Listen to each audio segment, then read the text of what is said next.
Hello विद्यार्थियों, good morning. आपकी अपनी ऑनलाइन क्लास में आप सबका स्वागत है। रोजाना की तरह आज भी अपन मॉर्निंग टाइम को राजस्थान का भूगोल पढ़ते हैं और राजस्थान का भूगोल एक तरह से कितने इम्पोर्टेंस रखता है अपने कॉलेज की पढ़ाई के साथ साथ में कंपटीशनों की तैयारी भी एक तरह से जारी रखना चाहिए और कंटिन्यू इसकी पढ़ाई करते रहने से बीए कंप्लीट होने के बाद भी जो भी आप कंपटीशन देना चाहो उसके लिए एक तरह से आपका कार्य सुगम हो जाएगा। ठीक है, एकदम वर्कलोड नहीं बढ़ेगा और 10th और 12th बेस की जितने भी वैकेंसीज आती है उनके लिए आप लोग अवेलेबल हो जाएंगे। आप उसको अच्छी तरह से इनको पढ़ कर के और कंपटीशन दे सकते हैं।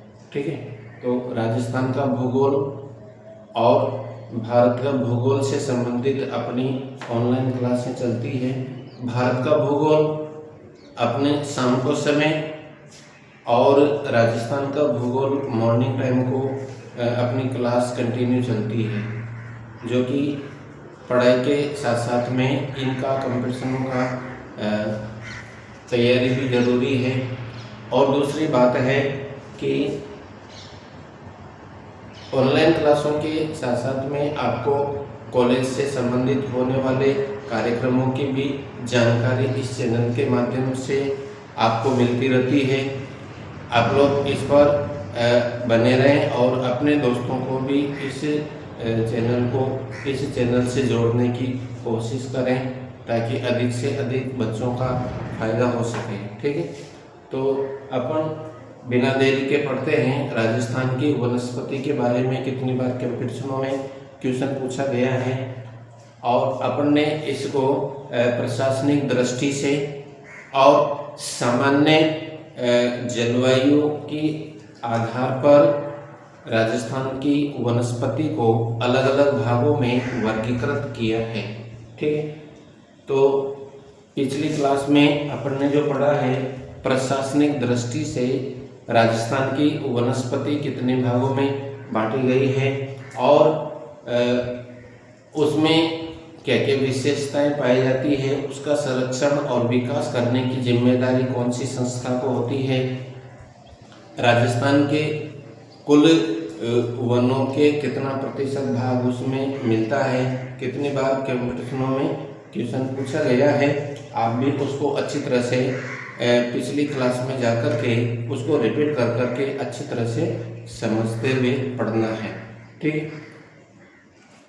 कभी कभी क्वेश्चन इस वनस्पति से संबंधित इस प्रकार से आ जाते हैं, कोई भी पर्टिकुलर पेड़ का नाम लेकर के और क्वेश्चन पूछ लेता है कि ये पेड़ किस काम आता है, कहाँ पर पाया जाता है, क्या विशेषता है।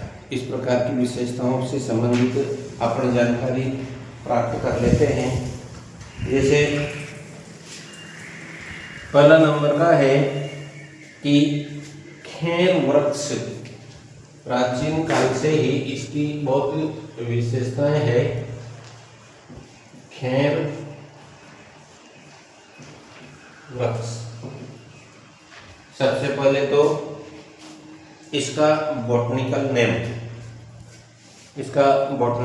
नेम क्या है, इसका है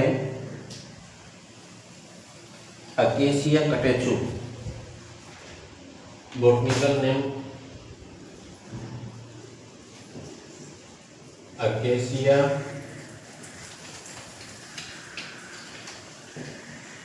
कटेचु, इसका बॉटनिकल नेम है। कभी कभी बॉटनिकल नेम भी पूछ देता है। ठीक है, अपने को एक पॉइंट भी नहीं छोड़ना है जिसमें से लीकेज पॉइंट बन जाए और उससे क्वेश्चन बन जाए। ठीक है, तो अपने को इस तरीके से खेर जो वृक्ष है प्राचीन काल से कठोर लकड़ी का जो पेड़ के रूप में विख्यात है, कठोर लकड़ी के रूप में, तो उसके आधार पर अपन इससे संबंधित क्वेश्चन बन करके आ जाते हैं। तो अपन इसके बारे में पढ़ते हैं कि इसका आर्टेशिया कैटेचू इस खैर वृक्ष का बॉटनिकल नेम है। और दूसरी विशेषता क्या है कि इससे कत्था बनाया जाता है।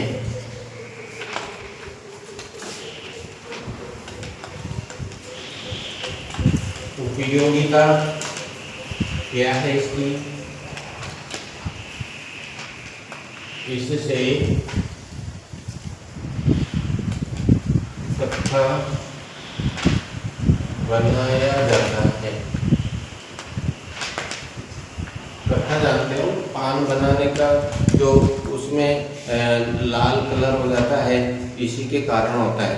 ठीक, तो कत्था बनाने के लिए खैर वृक्ष को काम में लेते हैं। अब खैर वृक्ष के कौन से भाग से कत्था बनाया जाता है? फूल, पत्ती, जड़ और तना। एक इस प्रकार से ऑप्शन आपके सामने आ जाए कि कौन से भाग से, खैर के कौन से भाग से कत्था बनाया जाता है। तो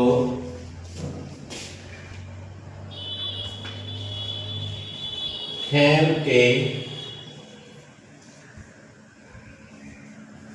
तने में जो गुदा होता है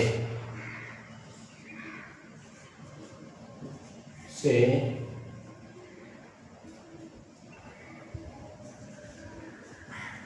कत्था बनाया जाता है।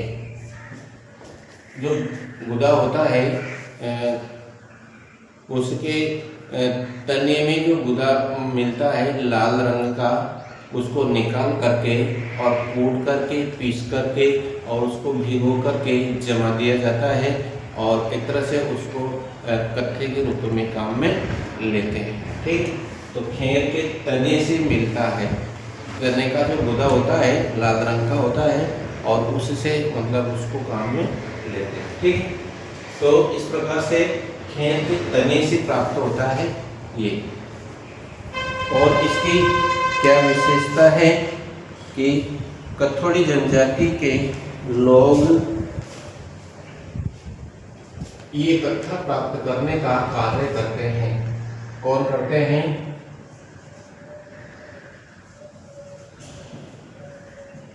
कथोड़ी जनजाति के लोग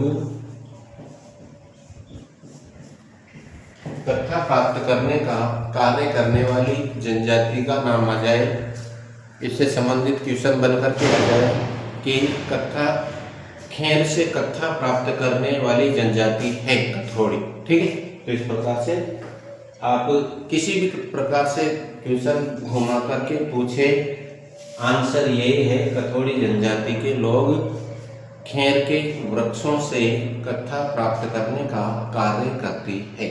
ठीक, राजस्थान के कौन से जिलों से इस प्रकार का उत्पादन होता है?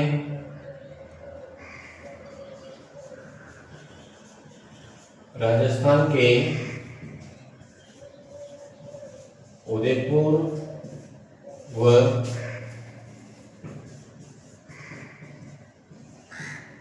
चित्तौड़गढ़ जिलों में सर्वाधिक कत्था उत्पादन करने का कार्य किया जाता है खैर के वृक्षों के द्वारा। ठीक है, अगला जो पेड़ है उसके बारे में चर्चा करते हैं। महुआ, ये पहला नंबर का, ये दूसरे नंबर का महुआ।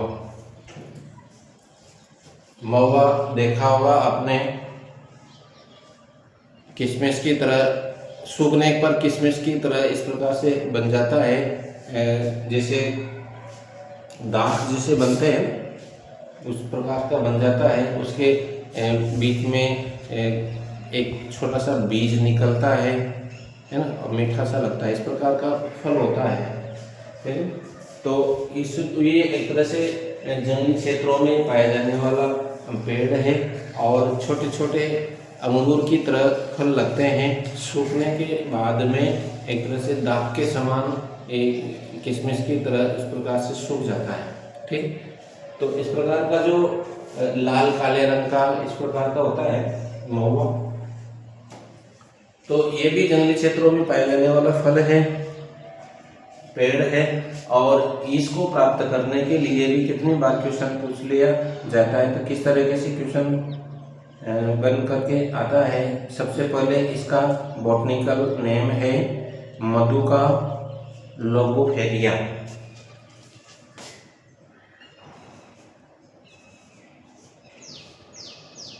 मधुका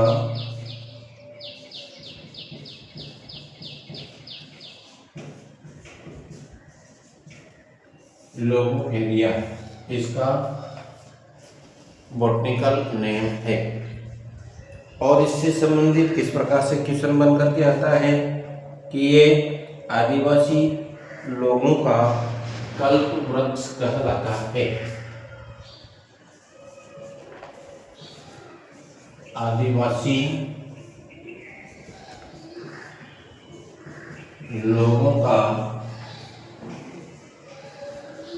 कल्प वृक्ष किसे कहा जाता है? महुआ पेड़ को। ठीक, महुआ वृक्ष को आदिवासियों का कल्प वृक्ष कहा जाता है। और दूसरी विशेषता से संबंधित है कि इससे मौली बनाई जाती है।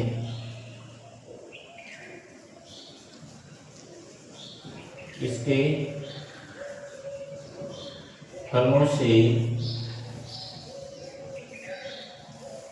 मौली यानी कि देसी शराब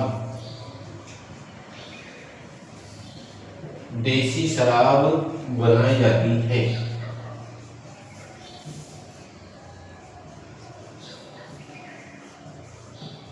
मौड़ी बोलते हैं देसी भाषा में, जनजाति लोग इस प्रकार से मौड़ी बोलते हैं। तो कच्ची शराब बनाने के लिए इसको काम में लेते हैं। ठीक है, आगे है कि इसका जो उत्पादन होता है वह कहाँ पर होता है? इसका उत्पादन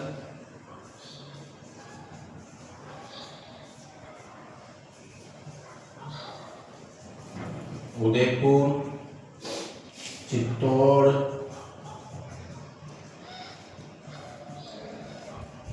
सिरोही और प्रतापगढ़, इन जिलों में महुआ के पेड़ पाए जाते हैं। ठीक है, अगला तीसरे नंबर का जो पेड़ है जिससे संबंधित बनकर के क्वेश्चन आते हैं उससे संबंधित है फलास यानी ढाक। ये तीसरे नंबर का फलास या ढाक। इसका भी बॉटनिकल नेम क्या है? इसका बॉटनिकल नाम है ड्यूटिया मोनोसेनी। ड्यूटिया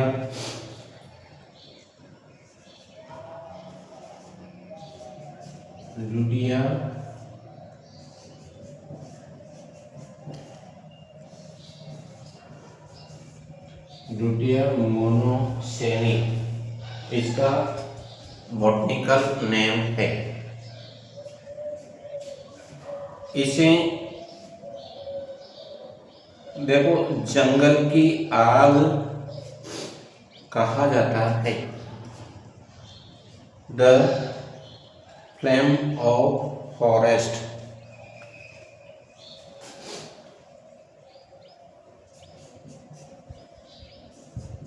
इसे द फ्लेम ऑफ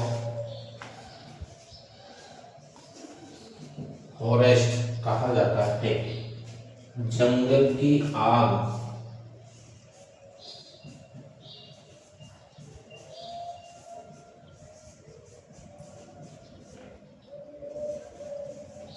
कहा जाता है। कितने बार कंपटीशनों में पूछा गया है और इम्पोर्टेंट क्वेश्चन है, आने की संभावना रहती है। ठीक, जंगल की आग किसे कहा जाता है? पलाश डाक के पेड़ को। ठीक है, पलाश या डाक के पेड़ को जंगल की आग कहा जाता है। ठीक है, यानी कि जंगल में आग इसकी वजह से लगती है, ये गर्मी के दिनों में इसके जो पेड़ और इसकी टहनियाँ आपस में अगर रगड़ने लग जाती है, हवा के द्वारा रगड़ती है, तो उससे भी चिंगारियाँ और क्या नाम से आग उत्पन्न हो जाती है। तो जंगल में आग लगने का ये भी एक कारण है। ठीक है, अगला जो पेड़ है वह है बांस। यहाँ पर लिख देता हूं मैं चौथे नंबर का बांस। बांस का जो बॉटनिकल नेम है वह है बम्बूसा बेलोरिस।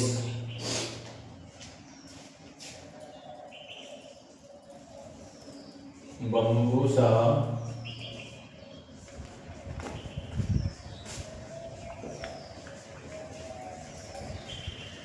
बेलोरिस, बम्बूसा बेलोरिस इसका बॉटनिकल नेम है। ठीक है, इसके बाद में इसको क्या कहा जाता है?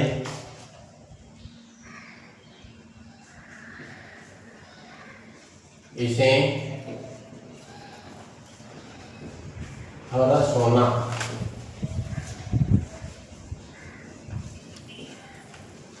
कहा जाता है। ठीक है, कितनी बार क्वेश्चन पूछ लिया गया है कि हरा सोना किस पेड़ को कहा जाता है? बांस को। और दूसरी बात है कि यह सबसे बड़ी घास है।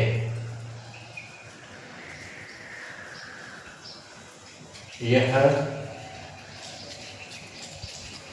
सबसे बड़ी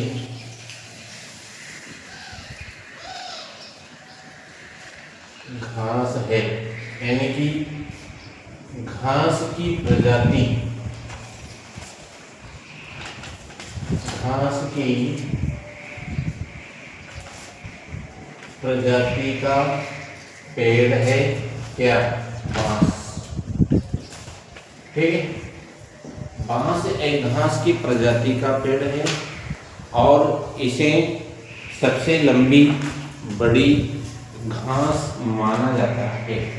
ठीक है, उपयोगिता क्या है कि डलियां बनाने के लिए, डलियां बनाने के लिए इसका उपयोग किया जाता है। किसके लिए? डलियां बनाने के लिए। तो इसका उपयोग डलियां बनाने के लिए किया जाता है। यहाँ लिख देता हूँ,